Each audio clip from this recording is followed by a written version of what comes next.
이제 기예박해 함께 보도록 할게요. 기예박해 이제 1839년에 일어난 박해입니다. 그래서 프린트는 페이지 6쪽이고요. 이 박해의 어떤 배경 그리고 원인을 우리가 한번 조금 짚고 넘어가도록 할게요. 원래 뭐 다 아시겠지만 워낙 기예박해는 큰 박해고 유명하니까요. 네. 바로 이 정치적인 그런 원인이 있었습니다. 박해에 있어서. 이제 표면적으로는 천주교를 배척한다라고 말을 하는 거지만 직접적으로는 이 시파와 벽파의 정치적인 갈등, 이 세도 정치의 이 갈등 때문에 박해가 더 크게 일어난 거였었어요. 당시에는 안동 김씨 세도였습니다. 이제 19세기 정순왕후가 수렴청정을 했을 때에 바로 그때 일어난 박해가 뭐였죠? 1801년에 신유박해.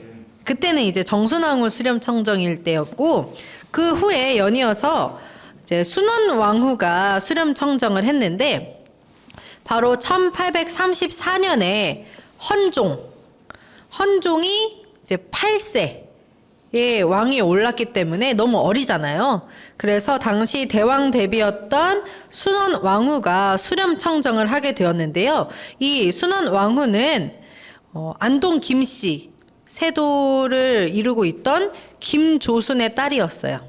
이 순원왕후는 그러니까 순조의 비였습니다. 1802년. 그러니까 그때부터 1802년에 순조의 비로 김조순의 딸이 순원왕후가 되면서 이 안동 김씨가 36년이란 시간 동안 이 세도 정치를 해왔던 거예요. 그런데 이 안동 김씨 세도는 시파로 이루어져 있고 이 남인 시파에는 생각보다 천주교와 연관된 사람들이 많았어요. 천주교 신자들도 있었고.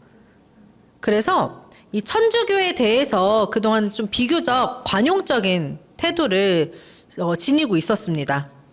그리고 이제 이 김조순이 1832년에 사망을 하는데 그가 사망을 하니까 이 세도 정치를 이 김조순의 큰아들 김유근이라는 사람이 세도 정치를 이어서 했는데 이 김유근은 유진길 아우구스티노하고 친분이 있는 사람이었어요.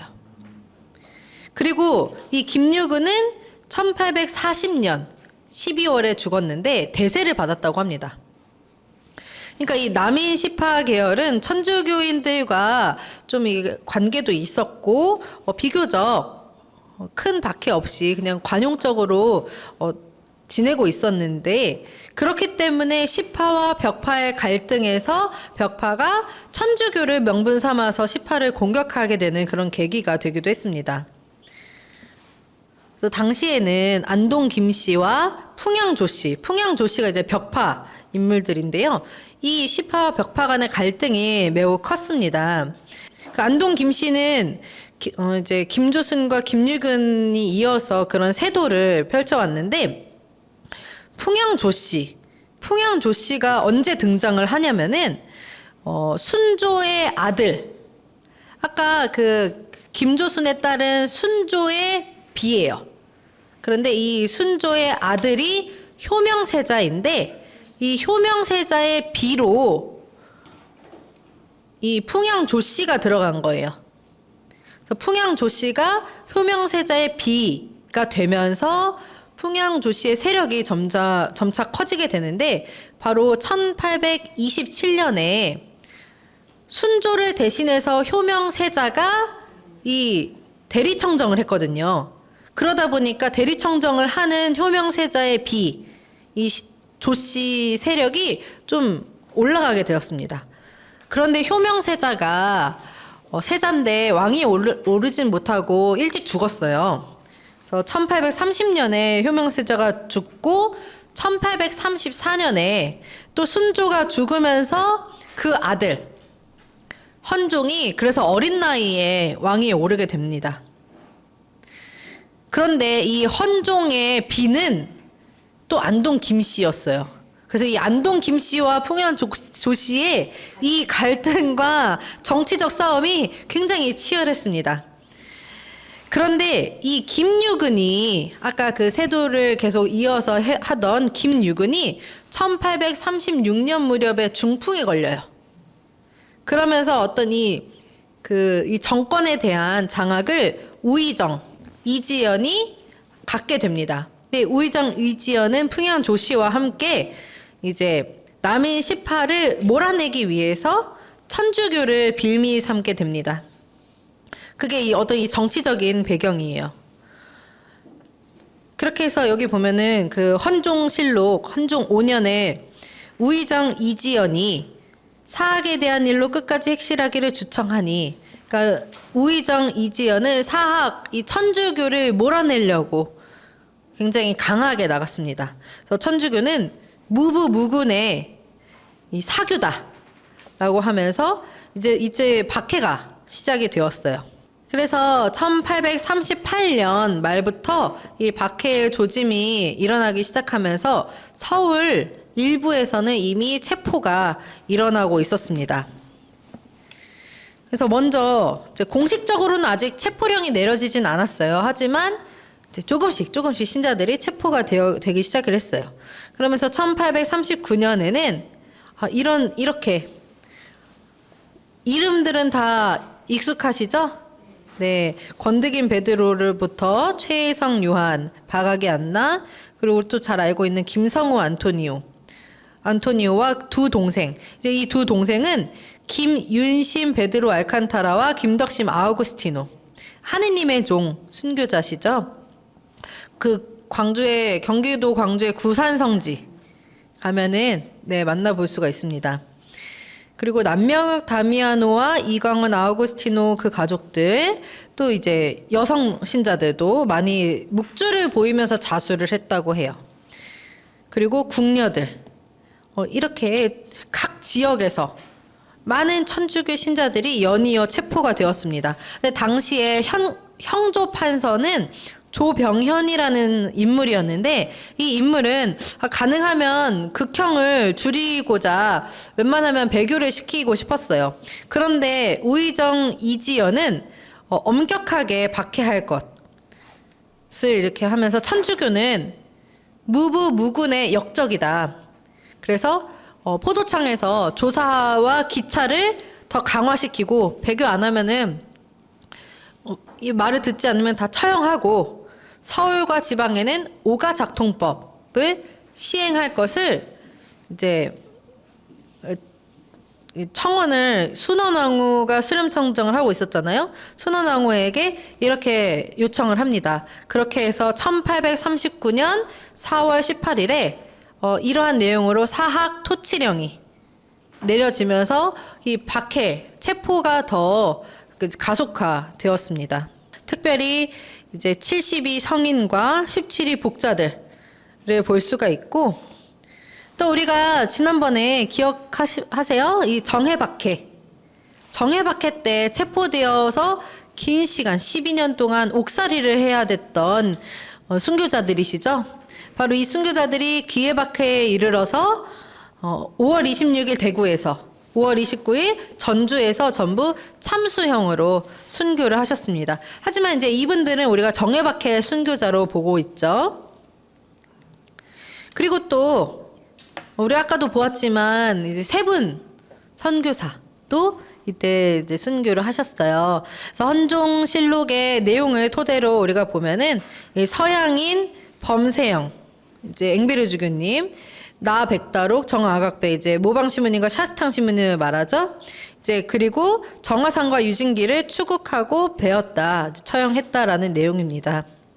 이때에 또 유진길과 조신철 역시도 체포되어서 순교를 하게 되었죠.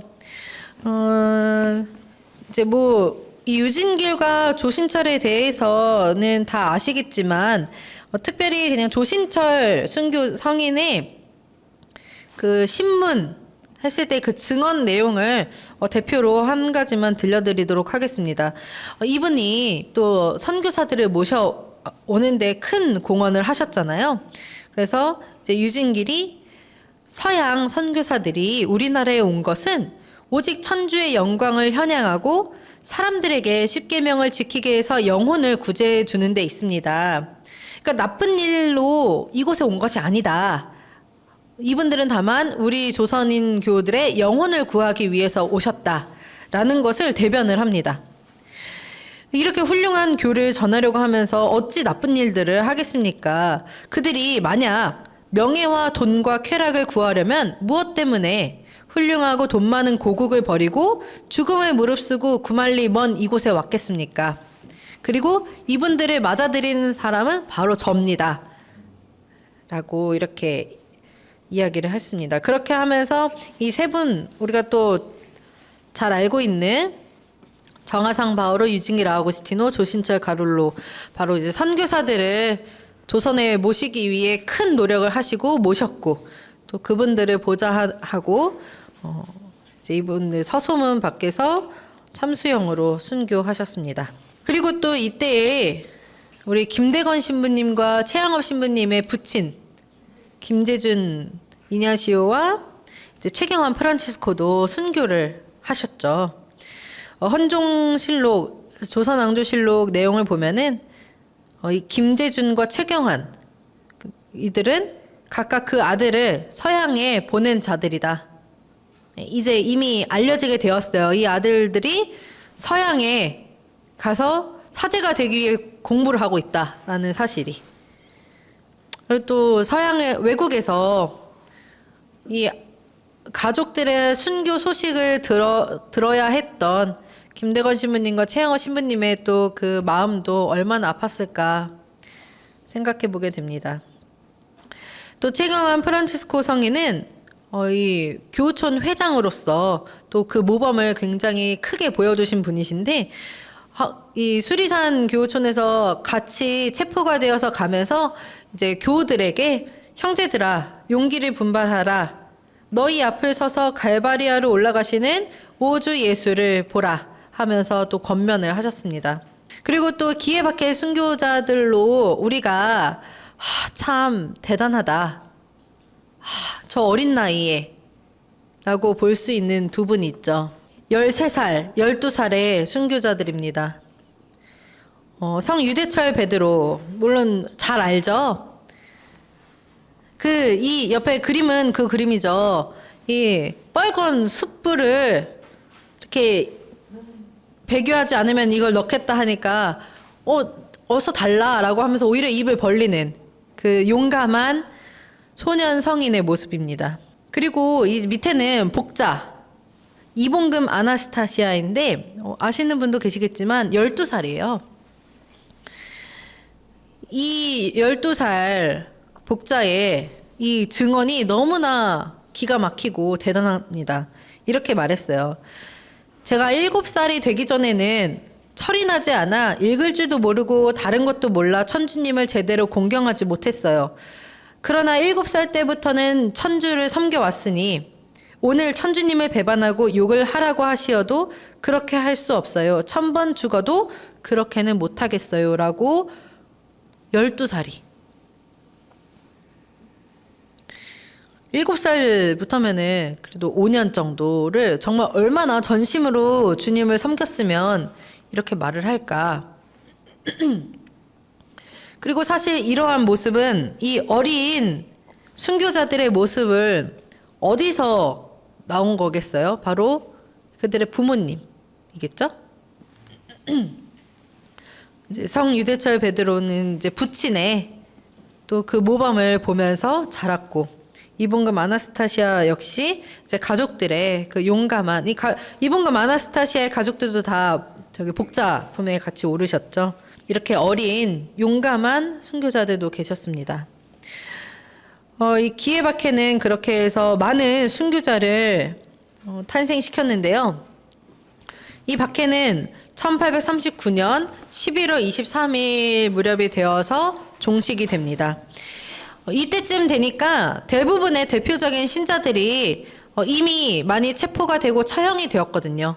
그래서 더 이상 이제 이것을 이어가는 것은 이어갈 필요가 없다라고 느낀 조정에서 척사 유눔을 반포를 합니다.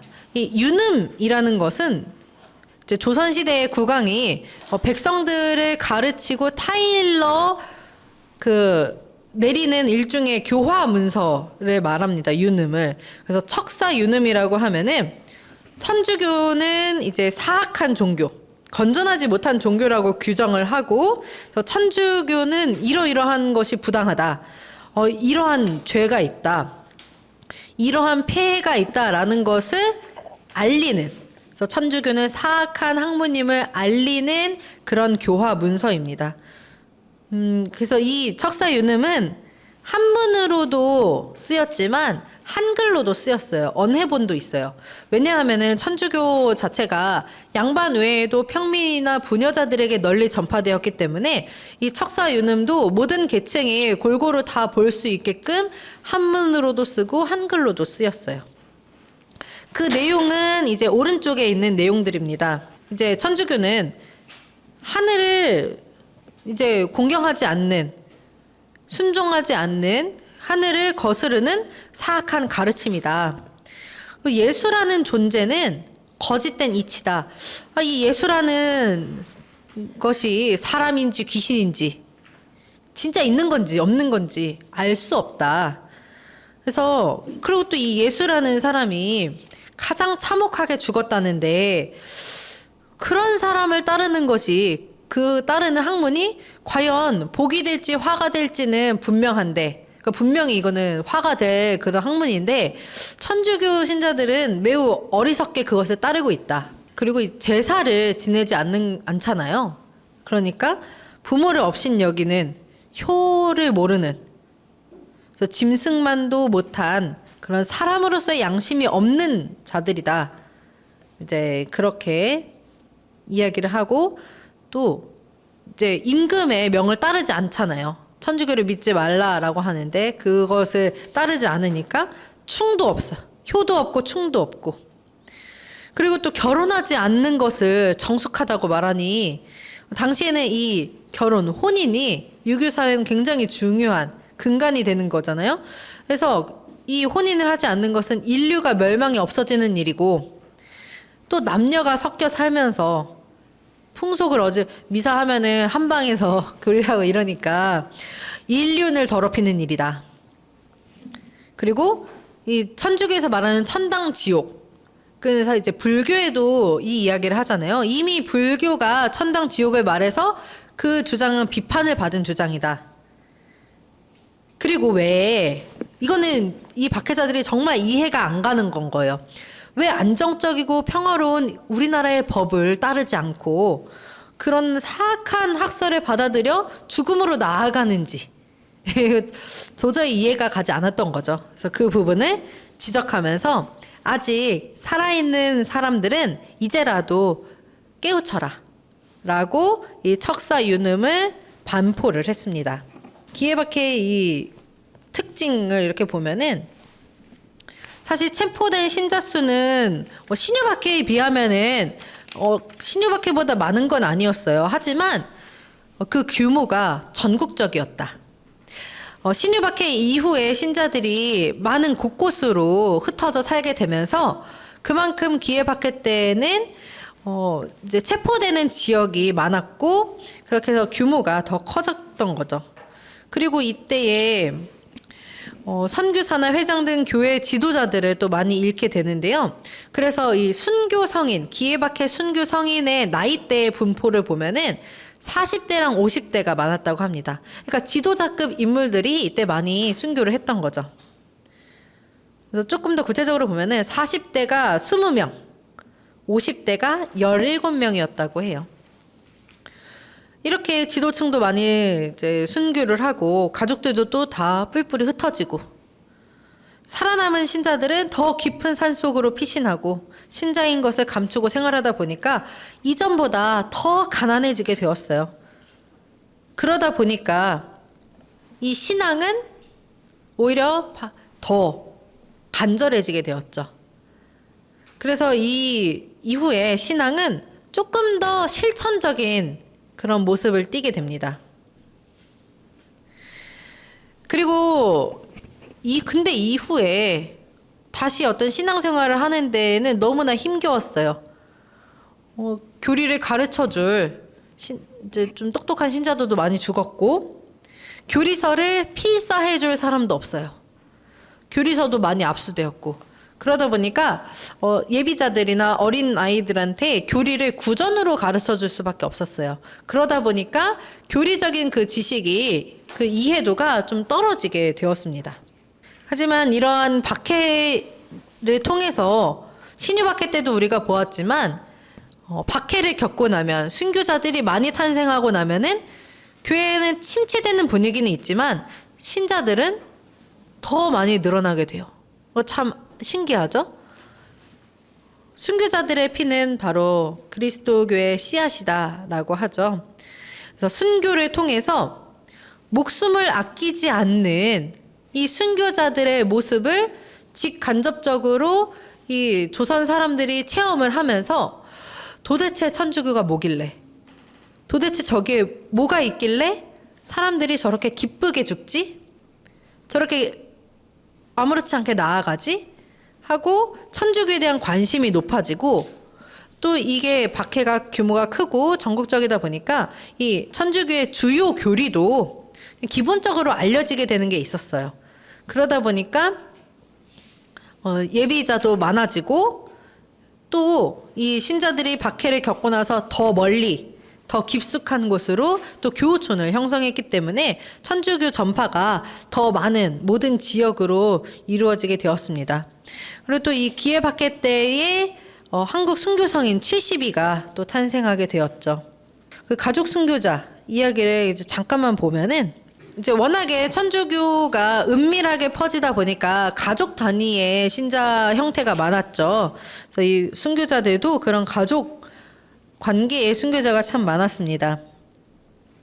특별히 여기 뭐 전부 다 보기보다도 몇 분 보면은, 이제 특히 부부 순교자들은 우리 형제 자매님들 다 이제 가정 생활을 하시지만 이 순교자들의 모습은 서로를 권면하는 부부의 모습이었습니다.